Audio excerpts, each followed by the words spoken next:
ಈ ತಮ್ಮ ನೋಡಿ, ನನ್ನ ತಂಗಿಗೆ ಗಂಗಮ್ಮಂಗೆ ಈ ಥರ ಕಮೆಂಟ್ ಹಾಕಿದ್ದಾರೆ.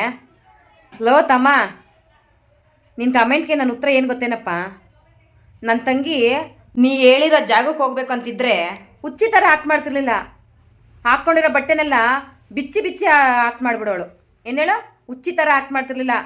ಹಾಕಿರೋ ಬಟ್ಟೆನೇ ಬಿಚ್ಚಿ ಬಿಚ್ಚಿ ಆಕ್ಟ್ ಮಾಡಿಬಿಡೋಳು. ಏನೋ ಅದೊಂದು ರೂಢಿ, ಅದೊಂದು ಟ್ರೆಂಡು, ಅದೊಂದು ವಿಡಿಯೋ ಮಾಡಬೇಕು ಮಾಡ್ತಾ ಇರೋದು.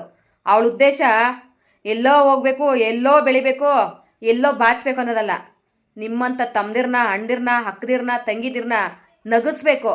ಯಾರಿಗಾನ ಅನ್ಯಾಯ ಆದರೆ ಅದರ ವಿರುದ್ಧ ನಿಲ್ಲಬೇಕು. ಇಷ್ಟೇ ಅವಳ ಉದ್ದೇಶ. ಅರ್ಥ ಮಾಡ್ಕೊತಮ್ಮ. ನೀವು ನಮ್ಮ ತಮ್ಮದಿರಾಗಿನೇ ಅಕ್ಕದಿರಿಗೆ ಸಪೋರ್ಟ್ ಮಾಡ್ದಲ್ಲ ಈ ಥರ ಕಮೆಂಟ್ ಮಾಡೋದ್ರಿಂದ ಏನು ಸಿಗುತ್ತೆ? ಅದಕ್ಕೆ ಬೇರೆ ಭಾಷೆಯವರು, ಬೇರೆ ರಾಜ್ಯದವರು, ಬೇರೆ ಜಿಲ್ಲೆಯವರು ಬಂದು ನಮ್ಮ ಮಾಧ್ಯಮಗಳಲ್ಲಿ ಮಿಂಚುತ್ತಾ ಇರೋದು, ಶೋಗಳಲ್ಲಿ ಮಿಂಚುತ್ತಾ ಇರೋದು, ರಾರಾಜಿಸ್ತಾ ಇರೋದು. ಫಸ್ಟು ನಿಮ್ಮ ಅಕ್ಕ ತಂಗಿದಿರಿಗೆ ಬೆಲೆ ಕೊಡಿ. ಹುಚ್ಚಿ ಥರ ಹಾಕಿ ಮಾಡೋದು ತಪ್ಪಲ್ಲ. ಅದರಿಂದ 1000 ಜನ ನಗ್ದಿದ್ರು ಒಬ್ಬರಾದ್ರೂ ನಕ್ಕೆ ನಗ್ತಾರೆ. ಬರೆಯೋ ಅಕ್ಷರನ ಸರಿಯಾಗಿ ಬರೆಯತ್ತಮ್ಮ.